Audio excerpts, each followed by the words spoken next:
What is going on, everybody? It is Mac Rommel here, aka the NFL Psychic. We're back with our first episode in over 2 whole weeks. It feels great to be back. And today we do have a decent amount of stuff that is in store for you guys that I'm going to go and talk about. We're going to start off with why I was gone, why I wasn't posting. I'm back now, so don't worry about that. Then Dak Prescott injury and how that affects the Cowboys and really just the whole situation in general. And then third and last, we will be talking about the Le'Veon Bell news and that he was released from the New York Jets. Kind of said a little bit funny, so pardon me there. But we're going to jump right into why I was not here. And that is just due to the simple reason that I'm a senior in high school.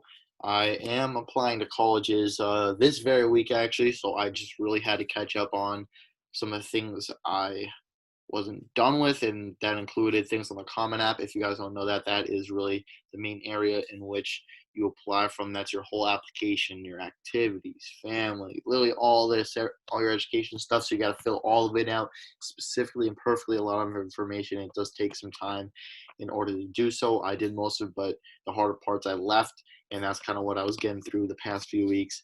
And then kind of just some more college tour kind of things, virtual information sessions, talking with people just due to majors and what I want to do, things of that nature, and then being able to put that into the Common App in each college. I know some of you guys may be going through this process as well. They have questions and you have to answer about their college, and then some colleges actually include a supplemental essay, which is an essay that their college asks, and it could be some are 250 words, some are 650 words, some are 750 words, and whatever amount of words it is, you got to make it impactful and important. And I was trying to use the best of my time to do that and make the best possible essays for some schools as I could.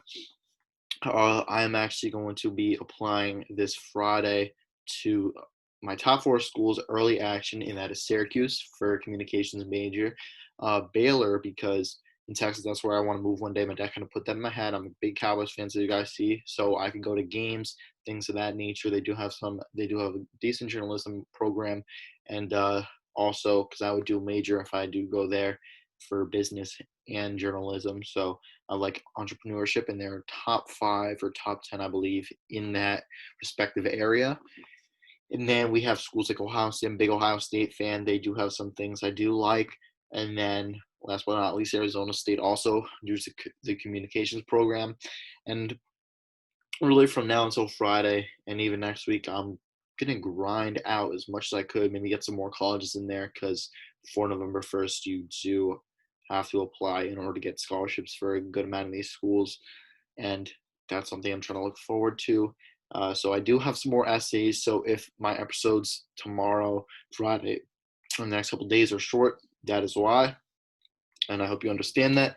But now, with all that good stuff aside, we have Dak Prescott, quarterback for the Dallas Cowboys, on pace to break the passing yards record this season. He was on pace for about 6,400 or 500 yards. Easily would have beat the record, and I think he would have been the record, maybe not by that amount, but I do think he would have. The previous record sold by Peyton Manning around 5,400 yards, and I do think he would have beaten that at his current pace. This sucks, man. As a Cowboys fan, my stomach has been in knots for days. It's kind of settling now due to the fact of the impact that it could have on the Dallas Cowboys team. And I do think it is a good thing for the Dallas Cowboys team this year and for the Cowboys' future and upcoming seasons. But first, let's talk about the Dak Prescott injury as a whole before I go into how it affects the team and how it positively will affect the team, in my own opinion. It was a compound fracture on his ankle. You saw that means the bone pierced through the skin. You saw he was in tears, absolute pain. I felt terrible. The crowd was silent, interrupted when he put his fist up, saying he was all right. Both sidelines came together, all cheering on Dak. You saw Jason Garrett even coming out there for Dak to support him and make sure he was okay. I love that. That's what you want to see from every coach. Any injuries, and I think this Dak Prescott injury, in addition to that Alex Smith injury, both very significant injuries. although Alex Smith, of course, more significant. This was something you want to see. You have to see teams come together, and I think that's going to benefit the NFL as a whole and really help promote it. Dak, he's expected out 4 to 6 months. He's expected to be okay, and his surgery was successful. And the main thing, well, there are two more things. The main things I want to talk about, and that was, I believe, that the rehab process. He is going to be able to get to that full and back to exactly where he was, if not better, after this injury. I'm going to get into how I know that in a minute. In the rehab process, that's going to be the hard part. All these months, he's going to have to work if he does want to get there. If he does not work and doesn't put in the work, he's not going to be able to get there. But knowing Dak and any athlete in general, they'll be able to get there. But it is hard. But any athlete is easily going to be able, and no matter what, is going to pursue and persevere through that tough time and tough rehab that they might have to face. And the reason that I know that he will be able to bounce back and perform at a higher level than he was, or the same level, and that's from Anquan Bolden. He was a pass rusher, and he talked about Dak's injury after it did happen. He did suffer a similar injury in his career, very, very similar. And he was able to bounce back and perform at an even higher level. And he just said, really, the rehab process is what's going to be hard, but getting through it, once you're through and you're doing it, and once you get back to playing, you're going to be playing at the same level, if not better, after the injury. Okay, so that's my little spiel on Dak. He's going to bounce back, trust me. I know he's probably going to even be better, in my opinion. He's going to work for it. He's going to be great. But how this impacts the Dallas Cowboys organization and their team, this is positive. A lot of people may be saying negative as a Cowboys fan. I'm going to miss Dak. We haven't been playing great, but for the future of this team, it didn't look like we're going to win Super Bowl this year. But honestly, with Andy Dalton this year, I think more than with Dak right now, you have a better chance to make the Super Bowl, and that is just due to the fact that the scheme is going to completely change. You saw winning through Dak in the air. They were getting the yards. They were sure scoring, but they weren't winning. And they're obviously not going to score as many points, but this injury is going to help out the defense. And this is why I'm saying Dallas may have an even better shot right now. But next year when Dak is back, if they do sign him, or what, if Dak is back, this would be a really explosive team, and they easily can win the Super Bowl just due to this fact that the scheme is going to change now back to their roots. Now you're going to have to be running with Zeke and Pollard first to win. Zeke hasn't even had an 100-yard game yet. That's super hard to believe from a stud back like him. He's definitely going to bounce back this week and get it. You're going to see something kind of like that Rams game last year, where Zeke and Pollard both went over 100. And that's how they won. They kept the defense off the field as much as possible by controlling and winning with the time of possession. And that's exactly what they're going to do this year. With Mike McCarthy, they do have a much better offense, in my opinion, this year than last year, with Dak, of course. But this is going to really open up Mike McCarthy, Kellen Moore's eyes that you got to run the ball. No matter how talented and well Dak is playing, you've got to run the ball to win first, especially with a lackluster defense. Hopefully you're going to improve that this offseason, so maybe next year you could win through the air, and your defense is good enough where you don't have to control time of possession to win. But this year, by controlling the time of possession, you keep the defense off the field more and to rest more. You see out there, they are gassed at the end of the games after the second half because they're always out there. And by Dallas quickly scoring or turning the ball over, making the defense keep getting the ball fast, it's not working with a defense like this. Defense full of injuries and a defense that just is gassed in most games, that really kind of gives up some big plays and some scores later in the game. So that's kind of my spiel on that. And Dallas, expect their defense to improve. It's not going to be great, but it is going to be good, and it's going to be much better due to this injury. They're going to control time of possession. This is really going to help out the defense. You did get Anthony Brown back. You saw he got that fumble return for a touchdown. And then you do have Leighton Vander Esch potentially come back this week, and that is going to be a huge gain for the team. Dallas has a lot to look forward to. I think this year they do have a chance now just due to that fact, but that's an if. We're not gonna, who knows if maybe the Cowboys, after Andy Dalton went 9 for 11 over 100 passer rating and 111 yards in the touchdown, like maybe they or was it? I forget that. But what if they do want to win through the pass still? We're not sure. We're going to have to find that out, but they have to win through the run game. And if they do win through the run game, this is an if, and this is what I'm expecting them to do, that Dak is out. They're going to have to do this. Uh, they're in for a big season and an even bigger season next year once they get some more defensive players and Dak is all good to go. They're going to know what they're doing. Dallas is bound to win a Super Bowl or make a Super Bowl very, very soon. And now, from one team with an elite running back, we're going to go to what team is going to be getting a potentially elite running back, and that is Le'Veon Bell. He was released from the New York Jets, and it seemed more of a scheme thing. They weren't using him right, and how is he supposed to run through an offensive line or behind an offensive line that is like that? He's not built for it. He's just not. He's a patient back, and if defenders are getting through the line of scrimmage and past offensive line in a millisecond, how are you going to be patient? You got to run. It's really just scheme just was not a fit at all for the New York Jets, and that was a problem there.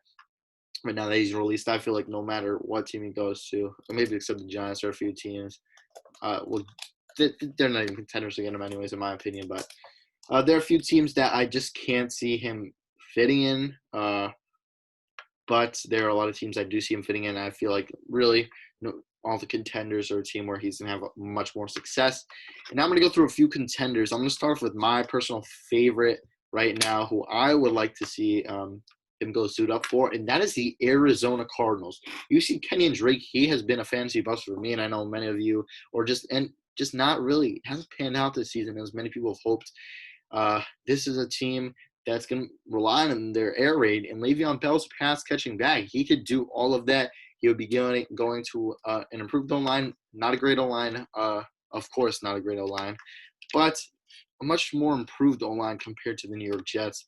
And then he's definitely been used a lot in the passing game where he's going to have so much success, and I know he'll be able to handle it greatly in Arizona, and he fits that scheme fairly well. He'll be a great player for the Cardinals in that air raid system that Cliff Kingsbury has instituted into that organization. But then we have teams such as Bears, Bucks, Steelers, and what was the other team? Browns. I heard some people say now, but Browns, Bucks, Steelers, and Browns, Bucks. No, excuse me. I keep getting Bucks, Steelers, and Bears. Steelers. A lot of people want to see this them be reunited because Le'Veon got his money. He's still going to be getting paid, get his money from the Jets. So now, in my opinion, it's more if he wants to go to a team where he can win and fit and play well. And the Steelers is the team he would fit. He was used pretty well, to say the least, when he was with Pittsburgh. He's easily top back in the league for many years, considered the best. And Mike Tomlin, if he goes back to them, they'll know how to use him. I highly doubt this will happen due to the guy James Conner and Benny Snell there, not Vel. So I'm not sure how likely this is to happen, but I think he would be a great fit if he does go back to the Steelers and he perform at a high level. And much of their arguments and disruption that was going on between the team and Le'Veon was just due to money, but he has his money now. Now his goal has to be going to get that ring for him, and the Steelers are the team that he could achieve that with. And then another team, we're going to go to the Buccaneers. They do have Ronald Jones, Leonard Fournette, who is injured, but then you have LaShawn McCoy, who is old up in age. He has a little bit of an injury history, isn't able to stay healthy.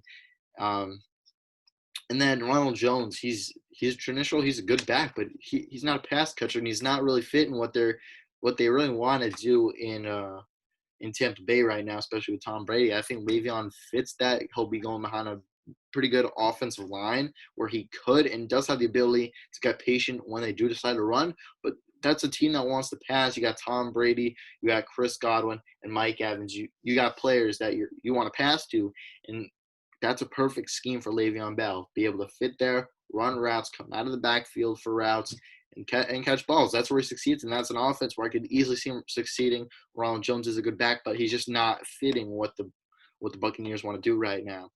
And then lastly, in my opinion, this is a pretty good one too, aside from the Cardinals, and this is the Bears, man. Tariq Cohen is out for the year. And then you have David Single. Excuse me. Why am I getting the name? Like, every week I feel like every time I make an episode, I get one name wrong. Or I know it's right. Excuse me, just give me a second.